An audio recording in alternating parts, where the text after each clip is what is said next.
Hello students. चलिए आज हम डिस्कस कर रहे हैं यहाँ पर आइसोस्टेज वन सॉल्यूशन को केमिस्ट्री पार्ट 2021। ठीक है। तो आपको पहले एक बार मैं बता दूं कि केमिस्ट्री पार्ट में हमारे कौन कौन से क्वेश्चंस थे यहाँ पर। तो आइसोस्टेज वन में इस बार का पेपर थोड़ा मतलब मुझे लगा कि ईजी है। ईजी मतलब कि यहाँ पर कुछ क्वेश्चंस थे जो मॉल कॉन्सेप्ट थे, मॉल कॉन्सेप्ट से पूछे गए थे और बहुत ईजी लेवल उनका रखा गया था। ठीक है। कुछ एक क्वेश्चंस थे जैसे कि क्वेश्चन नंबर 11 और 12 आपने देखा होगा, उसमें हमारे आंसर्स मैच नहीं कर रहे थे। ठीक है। और इसके अलावा जो आपका मल्टीपल चॉइस मल्टीपल करेक्ट वाला क्वेश्चन थे, दो क्वेश्चन आपसे यहाँ से पूछे गए थे, question number 27 and question number 28। ठीक है। क्वेश्चन नंबर 27 थोड़ा सा अलग लेवल हम बोल सकते हैं उसको। अगर आपको मेमोरी बेस्ड क्वेश्चन था, अगर आपको पता है, नॉलेज है, अगर यूजेस पता है तो आप बता सकते थे, अदरवाइज फिर कोई ऑप्शन नहीं था, उसको आपको छोड़ना पड़ेगा। चलिए, तो ये एक बार मैंने आपको बता दिया कौन कौन से क्वेश्चन हमारे केमिस्ट्री में। क्वेश्चन नंबर 7, 8, 9, 10, 11, 12 आईजेसो स्टेज वन की मैं बात कर रहा हूँ। उसमें क्वेश्चन नंबर हमारा 7 to 12। ठीक है। मल्टीपल चॉइस सिंगल करेक्ट से था, और क्वेश्चन 27 एंड 28 हमारा मल्टीपल चॉइस मल्टीपल करेक्ट से आपसे पूछा गया था, और मार्क्स वगैरह आपको पता है। ठीक है। तो आपको यहाँ पर दिखाई दे रहा होगा बच्चों, ये क्वेश्चन आपका था, ये आपका मॉल कॉन्सेप्ट से क्वेश्चन पूछा गया है और बहुत थोड़ा सा घुमाया हुआ है। थोड़ा मैथ्स का ज्ञान हमको यहाँ पर यूज करना है, बाकी केमिस्ट्री में मॉल कॉन्सेप्ट हम यहाँ पर थोड़ा यूनिटरी मेथड से इसको कर जाएंगे। ठीक है। चलिए देखते हैं क्वेश्चन क्या बोला गया है। In one process of waterproofing a fabric is expose to CH3 Hall twice SiCl2 vapors.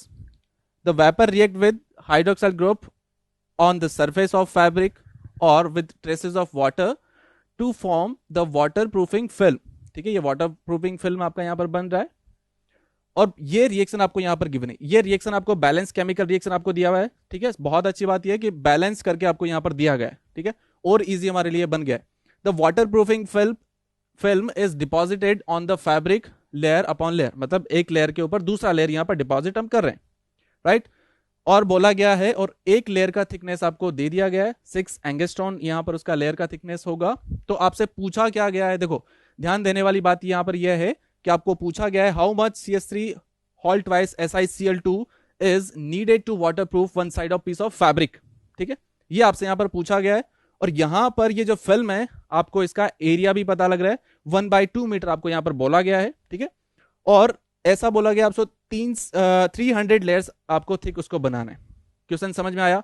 देखो क्वेश्चन समझ में आने का क्या मतलब है, आपको क्या बोला गया है कि आपको वाटर प्रूफिंग का काम करना है एक फैब्रिक पे, जिसका आपको यहाँ पर ये डायमेंशंस दी हुई है, 1/2 मीटर उसका डायमेंशन दिया हुआ है, और उसका थिकनेस भी आपको दिया गया है, कितना है, 6 एंगस्ट्रॉन, एक आपका लेयर का आपको बताया गया है। ठीक है।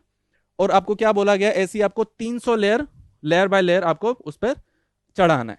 ठीक है। तो अब बात करते हैं केमिस्ट्री पार्ट कहां पर इसमें। देखो आपसे पूछा क्या है, आपको इसका अमाउंट फाइंड आउट करना है कि कितना अमाउंट आपको चाहिए होगा इतने सारे फिल्म को चढ़ाने के लिए। ठीक है।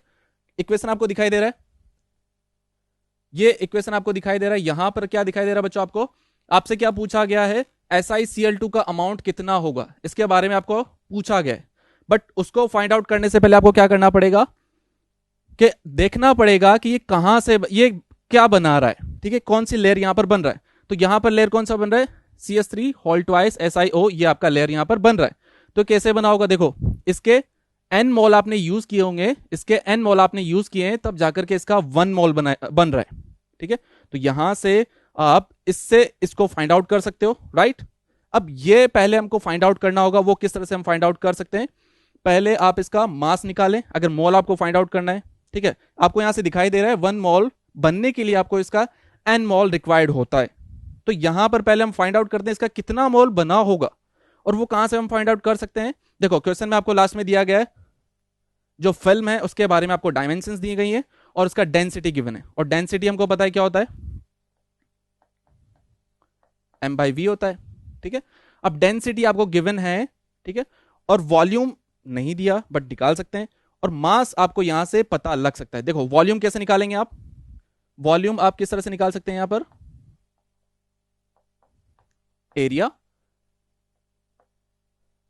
इनटू थिकनेस हम कर दें, एरिया इनटू थिकनेस अगर हम कर देंगे तो इसका वॉल्यूम आपको यहां पर मिल जाएगा। ठीक है। अब एरिया कहां से मिलेगा, देखो एरिया के लिए आपको क्या बोला गया, 1/2 मीटर।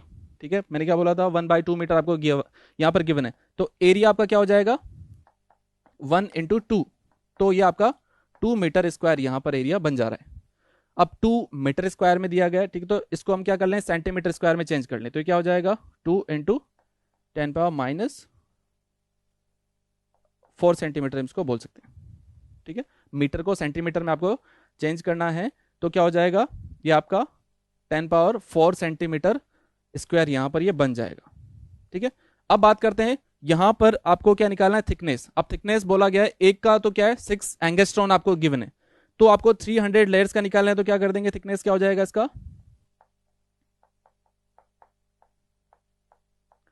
थिकनेस आ जाएगा आपके पास 6 एंगस्ट्रॉन इनटू 300, क्योंकि एक लेयर का हमको पता है कितना है 6 एंगस्ट्रॉन, तो इसको हम जब कैलकुलेट करेंगे तो कितना हो जाएगा 1800, और इसको हम क्या करें किस में ले लें एंगस्ट्रॉन को सेंटीमीटर में हम लेंगे, तो क्या हो जाएगा एंगस्ट्रॉन को पहले हमने 10⁻⁻10 मीटर हो जाएगा, और जब सेंटीमीटर में इसको हम लेंगे तो हम क्या लिख सकते हैं इसको 10⁻8 सेंटीमीटर ये आपका थिकनेस हो जाएगा।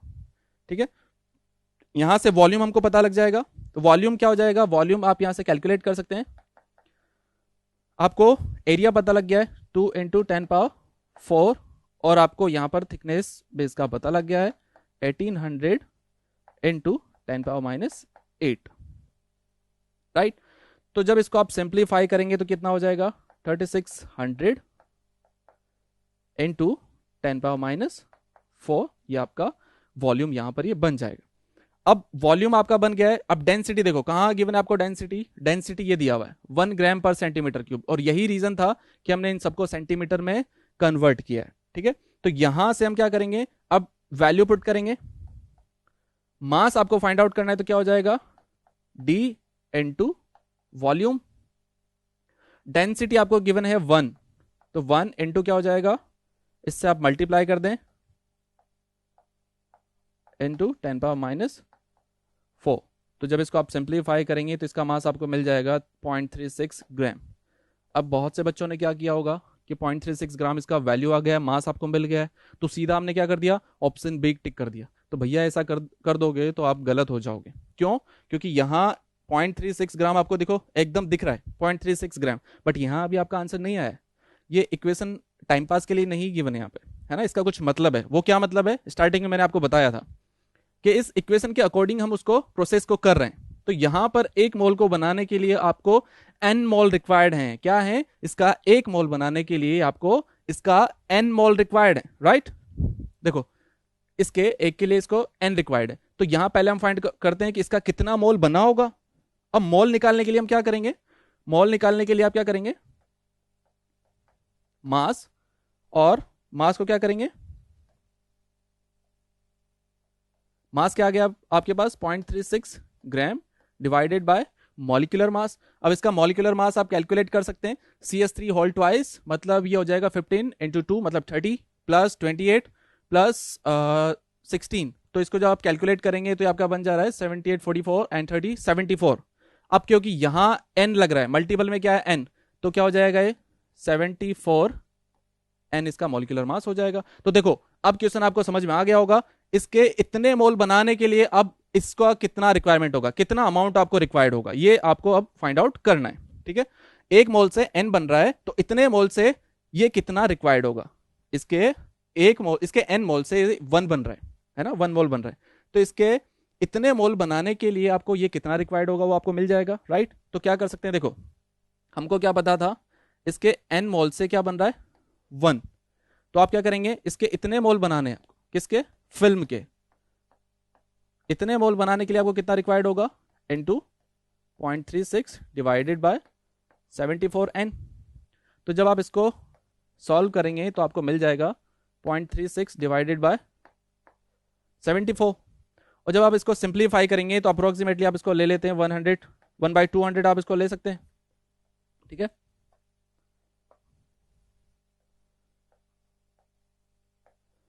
चलिए 1/200 आ रहा है लगभग, ये क्या आ गया है अब आपके पास, ये मोल्स आपको मिल गए हैं किसके, इसके, इसके मोल्स आपको मिल चुके हैं। अब आपको मोल्स पता है, अमाउंट फाइंड आउट करना है, तो आप क्या करेंगे, उसके ग्राम मॉलिक्यूलर मास से मल्टीप्लाई कर दें। ठीक है, gram molecular mass find out करेंगे। क्लोरीन आपको गिवन है, तो 2 क्लोरीन का मास हो जाएगा 71 प्लस 28 101 प्लस ये हो जाएगा आपका 30 के आसपास हो जाएगा। तो जब आप इसको कैलकुलेट करेंगे तो ये अप्रोक्सीमेटली 129 के आसपास बन रहा है। ठीक है, और 129 बन रहा है तो क्या करेंगे, मास आपको फाइंड आउट करना है, mass of CH3 whole twice SiCl2। तो ये क्या हो जाएगा 1/200 इंटू 129। तो बच्चों आप जब इसको कैलकुलेट करोगे, अब यहाँ पर तो थोड़ा मुश्किल हो जाएगा, तो आप इसको कैलकुलेट करोगे तो अप्रोक्सीमेटली आ जाएगा 0.63 के आसपास आपका ये आंसर यहाँ पर आ जाएगा।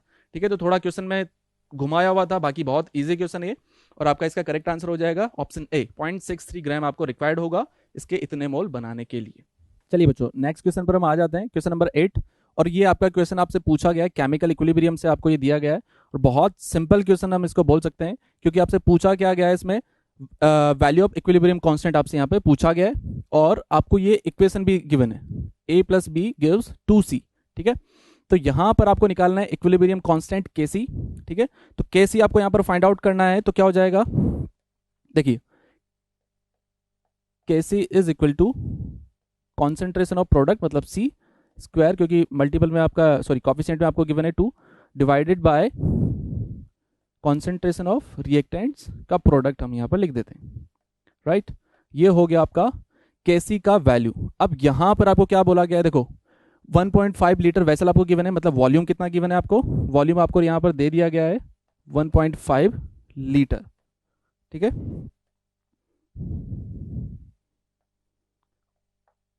वन 1.5 लीटर आपको यहाँ पर वॉल्यूम गिवन है।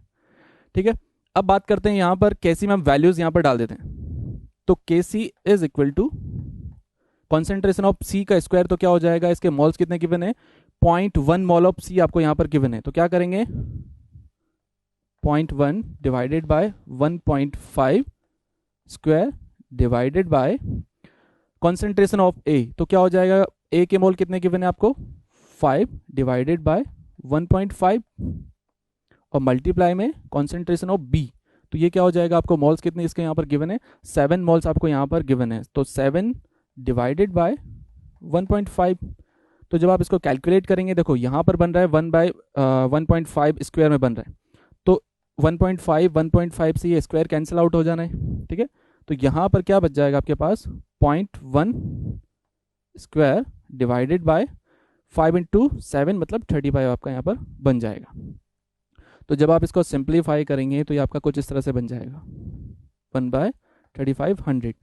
तो जब आप इसको कैलकुलेट करेंगे तो ये आपको यहाँ पर वैल्यू जो मिलेगा वो अप्रोक्सीमेटली 2.85 के आसपास यहाँ पर आपको मिलेगा, और इनटू में आपका 10⁻⁴ आपका हो जाएगा।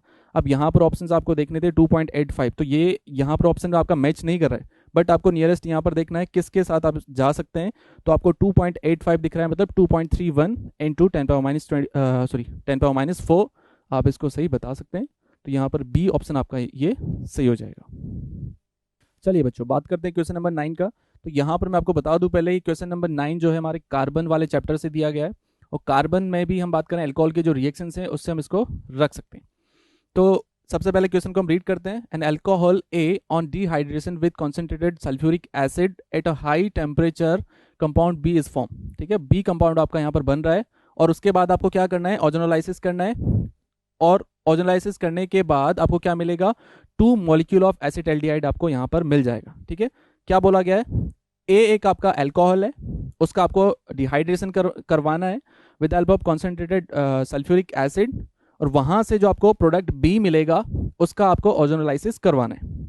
तो ओजोनोलाइसिस आप करवाएंगे तो फिर आपका एसिटाल्डिहाइड आपको वहां से मिल जाएगा। तो क्वेश्चन को करने का एक तरीका क्या होता है कि इस क्वेश्चन को हम उल्टे डायरेक्शन में लेकर के चलें, मतलब एसिटाल्डिहाइड को पकड़ें और उसको उल्टे डायरेक्शन में आप इसको लेकर के जाएं, तो आप आंसर तक पहुंच सकते हैं। ठीक है, तो अब सबसे पहले आपको पता क्या होना चाहिए कि अल्कोहल का जब हम डिहाइड्रेशन करवाएंगे कॉन्सेंट्रेटेड सल्फ्यूरिक एसिड से, तो क्या मिलेगा आपको अगर मान लीजिए अल्कोहल गिवन है, तो अल्कोहल का डिहाइड्रेशन हमने करवाया तो आपको मिलेगा एल्कीन, और साथ में आपका वाटर वहां से निकल जाएगा। ठीक है, और उस एल्कीन का जब हम ओजोनोलाइसिस करवाएंगे तो आपको एल्डिहाइड वहां से मिलेगा।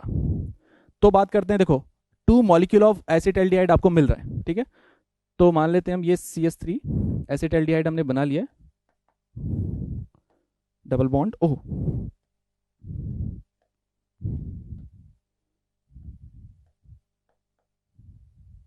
ये आपका एसिटाल्डिहाइड, क्योंकि 2 मॉलिक्यूल्स आपको मिल रहा है तो हम बना लेते हैं 2 मॉलिक्यूल्स,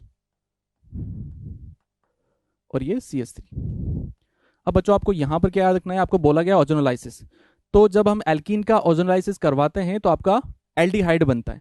तो अगर इसको हम उल्टा डायरेक्शन में लेकर के चले तो हम क्या बोलेंगे, जब भी आपको ओजोनोलाइसिस बोल दिया जाए और एसिटाल्डिहाइड इस तरह से आपको दिख जाता है 2 मॉलिक्यूल्स, तो आप क्या करें, सिंपली यहां से इस वाले ऑक्सीजन को उड़ा दें, क्या करें, इन दोनों ऑक्सीजन को यहां से उड़ा दें, तो आप एल्कीन आपको वहां से मिल जाएगा। कौन से एल्कीन से ये बना होगा, ठीक है। तो जब हमने इसको उड़ाया तो क्या मिलेगा हमको यहां पर, CH3 CH double bond CH CH3, तो कहीं ना कहीं ये ब्यूटूइन के प्रोडक्ट होंगे, ठीक है। ब्यूटूइन का जब आपने यहाँ पर ओजोनोलाइसिस करवाया होगा तब जाकर के आपको 2 मॉलिक्यूल्स ऑफ एसिटाल्डिहाइड यहाँ पर मिला होगा, ठीक है। तो यहाँ पर आप ऑप्शन आपको देखना है 1 ब्यूटेनॉल और 2 ब्यूटेनॉल आप यहाँ आपको दिया गया है। ये तो प्रोपेनॉल है और प्रोपेनॉल है, इनसे ये नहीं बन सकता है, ये दोनों ऑप्शन हो सकते हैं, बट हम जाएंगे ऑप्शन 2 के साथ। क्यों, क्योंकि क्या होता है 2 ब्यूटेनॉल, देखो ये CH3 CH2 CH CH3, ये 2 ब्यूटेनॉल हमने यहाँ पर बना लिया है। तो जब हम इसका क्या करवाएंगे, डिहाइड्रेशन करवाएंगे, तो डिहाइड्रेशन करवाएंगे तो क्या मिलेगा आपको, यहाँ पर 2 प्रोडक्ट मिल सकते हैं। कौन कौन से, एक तो ब्यूट 1L मिल सकता है और ब्यूट 2इन आपको यहाँ पर मिल जाएगा। तो हमने क्या बोला है, ब्यूट 2इन, यही तो हम करवा रहे हैं। ब्यूट 2इन का जब हमने ओजोनोलाइसिस करवाया था तो 2 मॉलिक्यूल ऑफ एसिटाल्डिहाइड आपको यहाँ पर मिल गया था, ठीक है। तो यहाँ पर आप जब इसका डिहाइड्रेशन करवाते हैं तो आपको यहाँ पर प्रोडक्ट मिलता है CH3 CH double bond CH CH3। अब साथ में आपको ब्यूट 1इन भी मिलेगा, बट जब ब्यूट 1इन का जब हम ओजोनोलाइसिस करवाएंगे तब आपका प्रोडक्ट एसिटाल्डिहाइड नहीं मिलेगा, फिर उस केस में हम फॉर्मेल्डिहाइड या फिर प्रोपेनल्डिहाइड पर चले जाएंगे, ठीक है। तो आप इसको याद रख सकते हैं, इस तरह से हम इसको फाइंड आउट कर सकते हैं। जब आपको ओजोनोलाइसिस बोला गया है तो ये 2 ऑक्सीजन आपसे यहाँ से उड़ा दें तो आपको जो जिस भी एल्कीन से बना होगा वो आपको मिल जाएगा, ठीक है। तो यहाँ पर हमने क्या किया, ऑप्शन B 2 ब्यूटेनॉल आपका यहाँ पर सही हो जाएगा। चलिए बच्चों मूव करते हैं क्वेश्चन नंबर 10 पर। रीड करते हैं क्वेश्चन क्या बोला गया है। In an experiment with 100 ml 0.1 m solution of copper chloride, by mistake 5 grams of a mixture containing equal weight of tin, silver, lead and calcium was added. Finally, after some time, the solution get completely decolorized. This is mainly due to, आपको यहाँ पर बोला गया है, आप एक experiment कर रहे हैं, कॉपर क्लोराइड सॉल्यूशन है, उसका कॉन्सेंट्रेशन आपको गिवन है, वॉल्यूम गिवन है, बट उसको हमको कोई यहाँ पर लेना देना नहीं है। और बोला गया है कि बाय मिस्टेक आपने क्या किया है, ये एक मिक्सचर है। कौन सा मिक्सचर आपको गिवन है, टिन, सिल्वर, लेड और कैल्शियम का मिक्सचर जो है आपने उसमें डाल दिया है, ठीक है। और पूछा गया है ऐसा करने पर क्या हो सकता है। चलिए बात करते हैं। Silver react with copper chloride, calcium react with copper chloride, all the metal react with copper chloride, only lead react with copper chloride forming white precipitate of lead chloride, ठीक है। चलिए देखते हैं, बात करते हैं क्या होता है। आपको कॉपर क्लोराइड का सॉल्यूशन गिवन है, ठीक है, कॉपर क्लोराइड बोला है और बाकी 4 मेटल्स आपको गिवन है। तो यहां पर हम बोल सकते हैं ये इलेक्ट्रोकेमिकल सीरीज हम इसको बना सकते हैं, मेटल्स एंड नॉन मेटल्स में आप इसको रख सकते हैं, केमिकल प्रॉपर्टीज में हम इसको डिस्कस करते हैं। तो आपको पता है अकॉर्डिंग टू इलेक्ट्रोकेमिकल सीरीज इनका पोजीशन हम देख लेते हैं, ठीक है। तो सबसे पहले क्या आता है, ऊपर पूरा सीरीज नहीं देख रहे हैं, जो मेटल दिया है उसी को डिस्कस करते हैं। यहाँ आ जाएगा कैल्शियम, कैल्शियम के नीचे क्या आता है, टिन आ जाएगा आपका, उसके बाद लेड आ जाएगा, फिर यहाँ पर कहीं हाइड्रोजन आता है बीच में, और फिर आपका आता है कॉपर, और उसके नीचे आता है आपका सिल्वर, ठीक है। तो इसका मतलब आपको बहुत अच्छे से पता है क्या होना है, ठीक है। कॉपर जो है, कॉपर क्लोराइड का आपको मिक्सचर गिवन है, सॉरी कॉपर क्लोराइड का सॉल्यूशन आपको गिवन है, और बाकी इन चारों मेटल्स को आप इसमें डाल रहे हैं। ये चारों मेटल्स जो हैं आप इसके सॉल्यूशन में, मतलब इसके क्लोराइड में आप इसको डाल रहे हैं। तो पूछा गया है कि इसके कलर को कौन डिक्लराइज कर सकता है, मतलब ऑप्शंस के अकॉर्डिंग आपको देखा जा रहा है। देखो ऑप्शन 1 में क्या बोला गया है, अब यहां से आपको पता लग गया होगा बच्चों, क्योंकि कैल्शियम, टिन और लेड कॉपर से सीरीज में थोड़ा ऊपर आते हैं, मतलब ये इससे ज्यादा रिएक्टिव होते हैं, और हमको पता है जब भी कोई ज्यादा रिएक्टिव मेटल है तो वो कम रिएक्टिव मेटल से उसके सॉल्ट सॉल्यूशन से उसको डिस्प्लेस कर सकता है, मतलब कलर लेस उसको बना सकता है या फिर उसको डिकलराइज कर सकता है। तो कैल्शियम क्लोराइड बोला गया है क्योंकि, सॉरी, कॉपर क्लोराइड आपको बोला है, और क्योंकि तीनों मेटल्स इसके ऊपर आते हैं तो ये तीनों इसको डिकलराइज कर सकते हैं इससे, इसके साथ रिएक्ट करके। चलिए ऑप्शन से थोड़ा आ जाते हैं। Silver react with copper chloride, ये तो भैया बिल्कुल नहीं हो सकता। क्यों नहीं हो सकता? क्योंकि ये कॉपर से नीचे आता है, तो ये तो हम बिल्कुल नहीं बोलेंगे, तो हो ही नहीं सकता है। ऑप्शन बी पढ़ते हैं, calcium react with copper chloride, हाँ करेगा, रिएक्ट करेगा। चलिए सही है। All the metal react with copper chloride, all the metal react with copper chloride, यहां पर भी थोड़ा सा ऑप्शन के साथ आपके साथ खेल दिया गया है कि थोड़ा ऑप्शन आपको घुमा करके गिवन है, बाकी थोड़ा देखेंगे।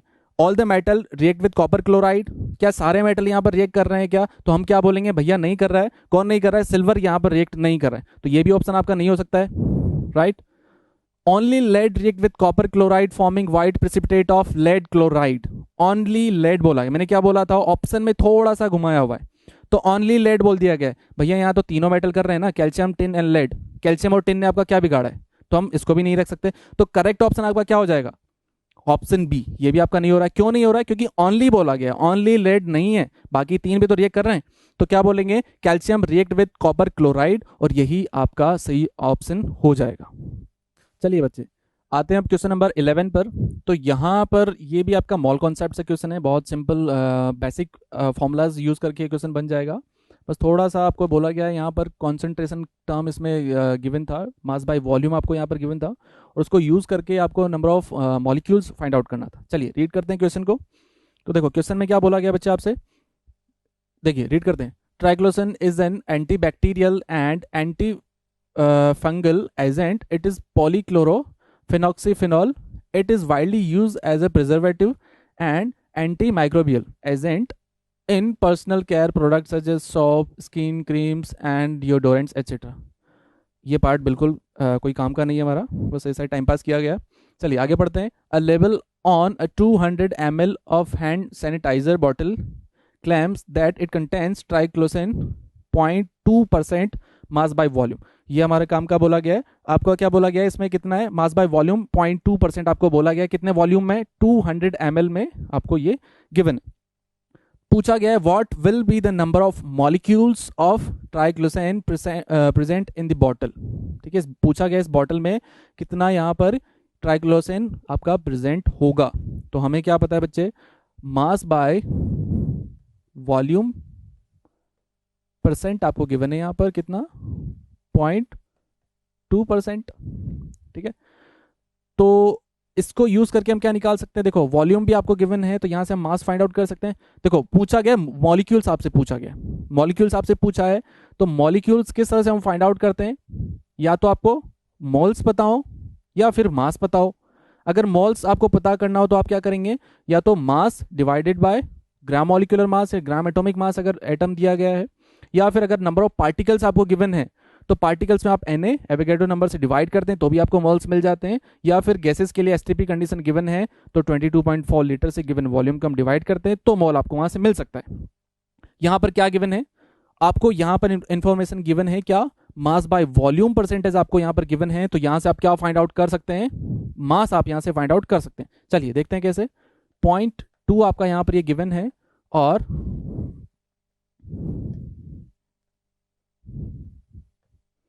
चलिए आगे डिस्कस करते हैं। मास आपको फाइंड आउट करना है, यहाँ पर वॉल्यूम आपको बोला गया है 200। ठीक है, तो यहाँ और 100% में गिवन है यहाँ पर। चलिए तो यहाँ जब इसको कैलकुलेट करेंगे तो ये आपका क्या बन जाएगा? 0.4 ग्राम। बहुत सिंपल मैथ्स है यार, 200 से ये 100 कैंसिल आउट हो जाएगा 2 टाइम्स, और इसको जब हम क्रॉस मल्टीप्लाई करेंगे तो क्या हो जाएगा? ये 0.4 ग्राम आपका यहाँ पर मास मिल जाएगा। किसका? ट्राइक्लोसिन का।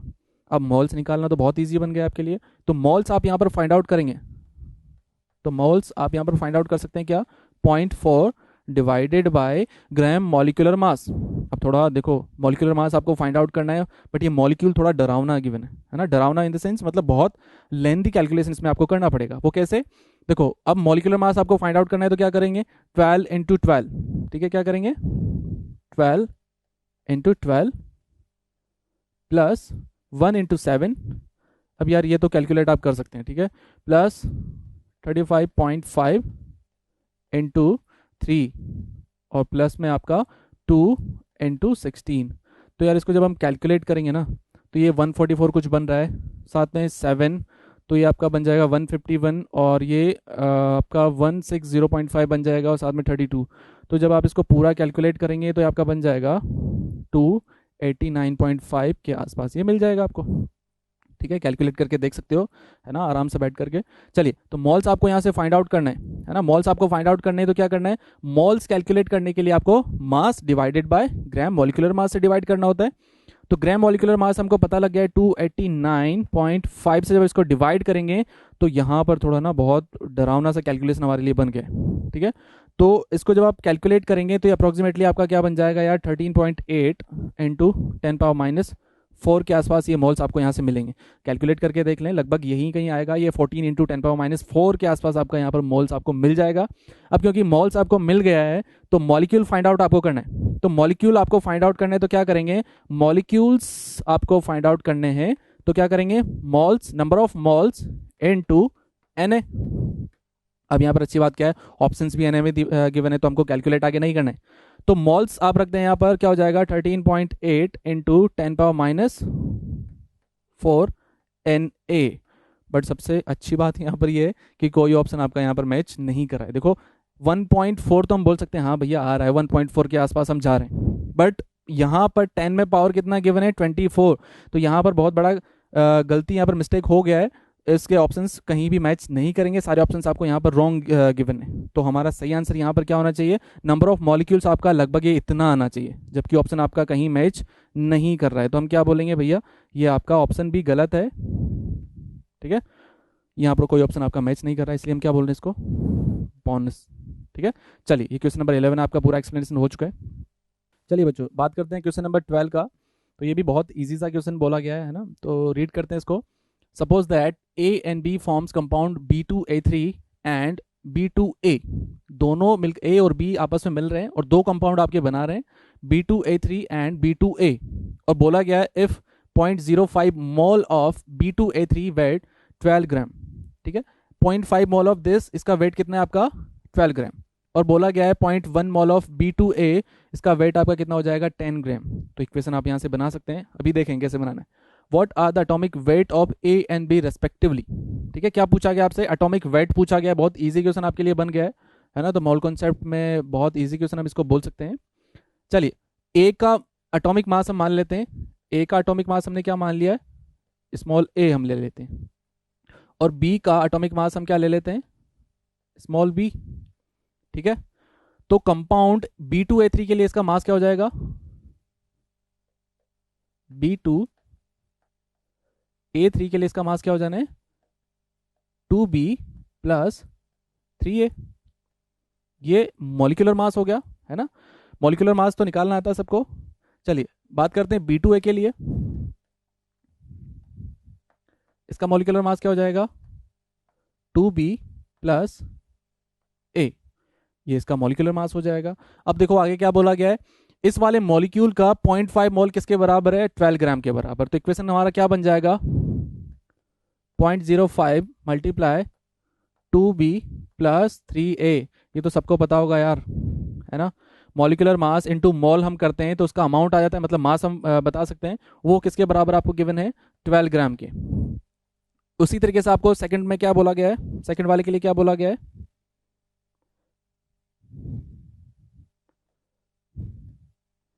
चलिए तो यहां पर 3A हम बना लेते हैं। चलिए सेकंड के लिए बात करते हैं, 0.1 मोल ऑफ B2A। तो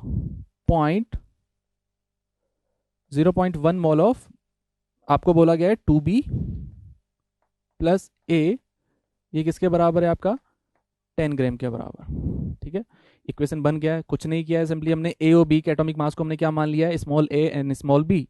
और मॉलिक्यूलर मास हमने फाइंड आउट किया। अब मॉलिक्यूलर मास तो सबको निकालना आता है, B2A3 का मॉलिक्यूलर मास हमारे पास क्या हो जाएगा 2B प्लस 3A। और B2A का मॉलिक्यूलर मास हमने यहाँ पर निकाल लिया है।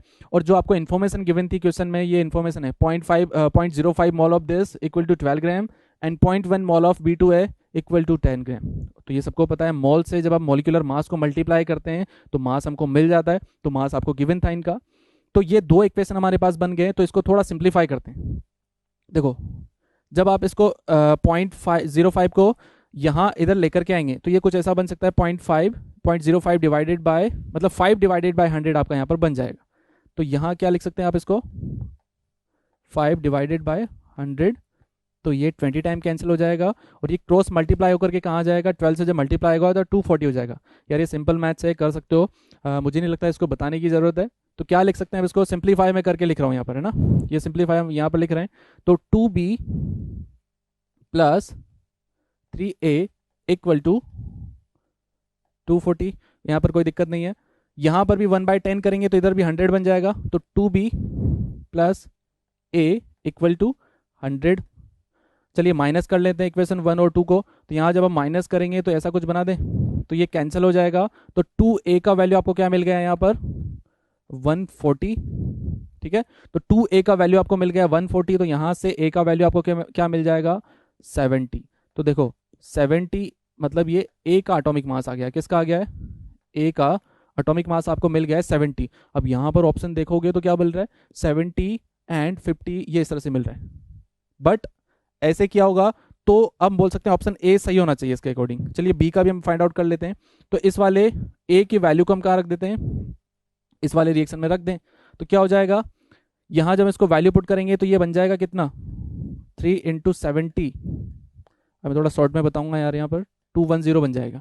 जब इधर लेकर के आएंगे तो कितना बन जाएगा माइनस में 210, तो 240 माइनस 210 इज इक्वल टू 30। तो सिंपली क्या लिखें 2b इक्वल टू 30, है ना। और यहाँ पर b का वैल्यू आपका क्या आना चाहिए 15। अब वापस यहाँ पे बहुत बड़ा नाटक हो गया। देखो नाटक क्या है कि b का तो एटॉमिक मास क्या आ गया आपके पास 15 और a का आया आपके पास 70। क्या ऑप्शन मैच कर रहा है, क्या नहीं कर रहा है। देखो कहीं भी ऑप्शन नहीं है, ये 50 है, 20 है, 30 40 है, 40 30 है, ये ऑप्शन हो सकता था बट यहाँ पर 25 गिवन है। तो 25 तो है ही नहीं इसका आंसर। क्या आंसर हमको मिल रहा है, इसका एटॉमिक मास क्या आ रहा है b का 15। तो यहाँ पर भी कोई ऑप्शन हमारा मैच नहीं कर रहा है। तो हम क्या बोलेंगे भैया ये भी ऑप्शन यहाँ पर गलत गिवन थे। तो इसको भी हमने कहा किस कैटेगरी में डाल दिया, बोनस की कैटेगरी में। तो ये आपका क्वेश्चन नंबर 12 का एक्सप्लेनेशन कंप्लीट हो गया और ये आपके मल्टीपल चॉइस सिंगल करेक्ट वाले क्वेश्चन यहाँ पर ये 6 क्वेश्चन कंप्लीट हो चुके हैं आपके केमिस्ट्री के। अब बात करते हैं नेक्स्ट जो मल्टीपल चॉइस मल्टीपल करेक्ट वाले। चलिए बच्चे, तो बात करते हैं यहाँ पर आपका पार्ट बी। इसमें आपका क्वेश्चन नंबर 27 28 है। ये मल्टीपल चॉइस मल्टीपल करेक्ट वाला है, ठीक है। तो यहाँ पर यार ये क्वेश्चन थोड़ा ना मुझे बहुत अजीब दिख रहा है। अजीब से क्यों बोल रहा हूँ, क्योंकि यहाँ पर आपको ये अजीब से टर्म्स दिखाई दे रहे होंगे, ठीक है। तो अगर आपको ये थोड़ा सा आइडिया था या फिर इसको हम बोल सकते हैं मेमोरी बेस्ड क्वेश्चन है, अगर आपको इसका थोड़ा नॉलेज था तो आप इसको डायरेक्टली लगा सकते थे, अदरवाइज इसका कोई उपाय नहीं है, ठीक है। उपाय से मतलब क्या है कि बोला गया acetylene torches and burners used by glass blowers produce intense ultraviolet light, UV light produce करता है। And glass blowers wear special glasses that contains which of the following elements to absorb the UV, मतलब UV light को आपको absorb करना है। तो जो glass blowers होते हैं वो कौन से ग्लासेस स्पेशल ग्लासेस यूज करते हैं, ठीक है। वो बना होता है किसका, आपका डिडीमियम का आपका बना होता है। डिडीमियम क्या होता है, ये डिडीमियम, ठीक है। तो ये एक मिक्सचर है किसका, नियोडाइमियम का, और साथ में आपका क्या होता है प्रेजेडाइमियम, आप इसको बोल सकते हैं प्रेजेडियम आप इसको बोल सकते हैं। इन दोनों एलिमेंट का ये मिक्सर होता है। देखो ये एलिमेंट है, ये भी एलिमेंट है, ठीक है। तो ये जो डिडीमियम होता है इन दोनों एलिमेंट का मिक्सचर होता है। इन दोनों एलिमेंट का मिक्सचर क्या होता है, ये डिडीमियम होता है। तो आपसे पूछा गया है कौन सा एलिमेंट है जो यूवी को एब्जॉर्ब करेगा और वो स्पेशल ग्लासेस में हम यूज करें। तो ऑप्शन देखो हम क्या बोलेंगे, कुछ बच्चों ने लगाया होगा ए बी एंड डी, तो ये भी हम बोल सकते हैं गलत होगा। आपसे पूछा क्या गया है, एलिमेंट के बारे में आपसे पूछा गया है, ना कि मिक्सचर। तो मिक्सचर होता है कौन, डिडीमियम मिक्सचर होता है किसका, इन दोनों का। तो करेक्ट ऑप्शन हम क्या बोलेंगे, ये हम नहीं मानेंगे करेक्ट। आपका क्या हो जाएगा करेक्ट आंसर, ए और बी आपका यहाँ पर इसका करेक्ट हो जाएगा। चलिए बच्चों बात करते हैं क्वेश्चन नंबर 28। चलिए रीड करते हैं। Equal lengths of magnesium ribbon are taken in 4 test tubes A B C D. In test tube A 1 m acetic acid is added. In test tube B 1 m HCl is added. In test tube C 1 m HNO3 is added. And test tube D आपको NH दिया गया है। तो क्या बोला गया question में, आपको मैग्नीशियम रिबन है और 4 टेस्ट ट्यूब ABCD में आपने उसको रखा है और चारों में आपने क्या ऐड किया है, एक में आपने ऐड कर दिया है एसिटिक एसिड जो कि एक वीक एसिड होता है, दूसरे में आपने HCl ऐड किया है और तीसरे में HNO3 नाइट्रिक एसिड जो दोनों स्ट्रॉन्ग एसिड होते हैं, और चौथे में आपने क्या ऐड किया है डी में सोडियम हाइड्रोक्साइड, ठीक है। और बोला गया है the observe result will be, पूछा गया है इनको ऐड करने के बाद आपके रिजल्ट्स क्या होंगे। चलिए रिजल्ट्स देखते हैं। The fizzing occur more vigorously in A, the fizzing occur more vigorously in B, the fizzing occurs more vigorously in C, and the option D is the fizzing occur more vigorously in D. तो बच्चों यहाँ पर आपको मैं बता दूं कि vigorously term आपका यहाँ पर यूज कर लिया गया। विगरसली मतलब वायलेंटली, बहुत जल्दी से रिएक्ट करे, ठीक है।